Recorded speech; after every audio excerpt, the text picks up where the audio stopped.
La somme théologique de saint Thomas d'Aquin, première partie, traité sur les anges, question 55, article 3. Les anges supérieurs connaissent-ils par des espèces plus générales que les anges inférieurs?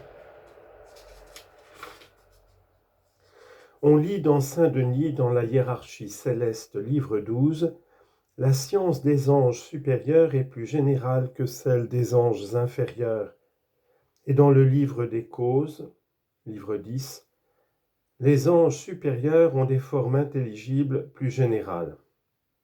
Résumé de l'argumentation. Plus les anges sont supérieurs, plus ils connaissent par des espèces générales. Corps de l'article. Il faut dire ceci. Il y a des êtres supérieurs parce qu'ils sont plus près de l'unité suprême. Dieu a la plénitude de la connaissance dans une seule chose, à savoir dans son essence infinie, par laquelle il connaît tout. Cette plénitude intellectuelle a moins de perfection, moins de simplicité, moins d'unité dans les créatures. Ce donc que Dieu connaît par une seule chose, les intelligences inférieures le connaissent par plusieurs, par un nombre d'autant plus grand qu'elles sont plus inférieures.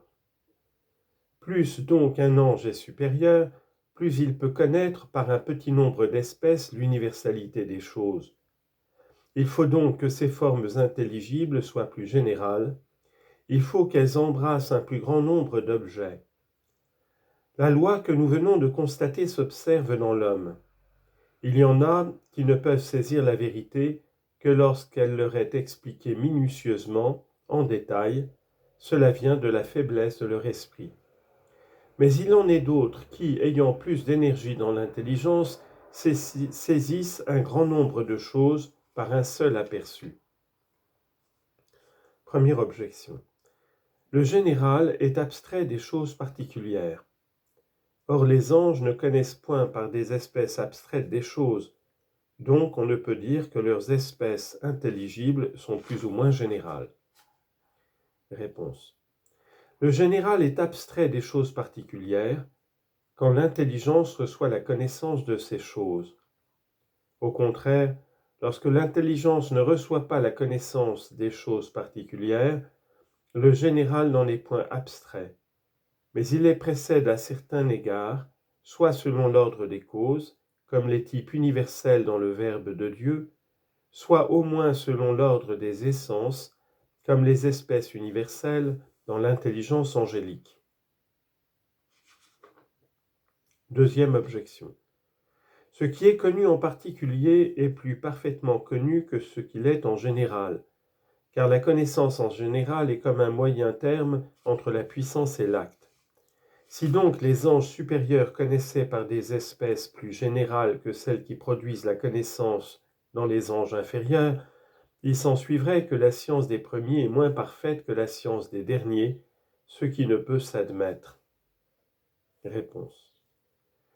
On peut envisager la connaissance en général sous une double face.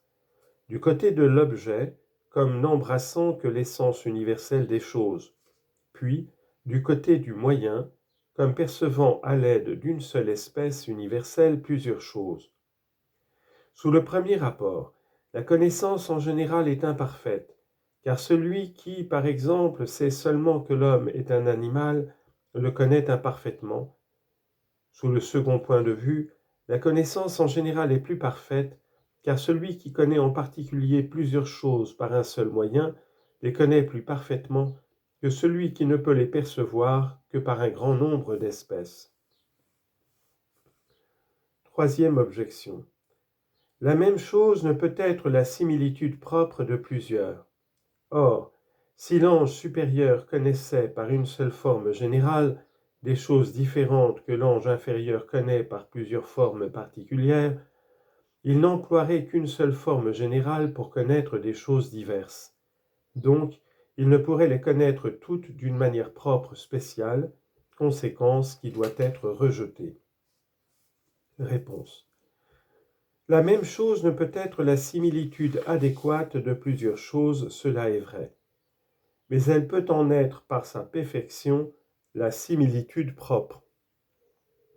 Ainsi, la prudence universelle qui règle dans l'homme les actes de vertu peut être regardée comme le modèle de la prudence particulière qui dirige dans le lion les actes de courage et dans le renard les actes de précaution. Ainsi, l'essence divine est le type propre de toute chose, si bien que les êtres lui ressemblent par leur nature. Il faut en dire autant des espèces universelles que renferme l'intelligence angélique. Elles peuvent donner, grâce à leur perfection, la connaissance particulière d'une foule de choses.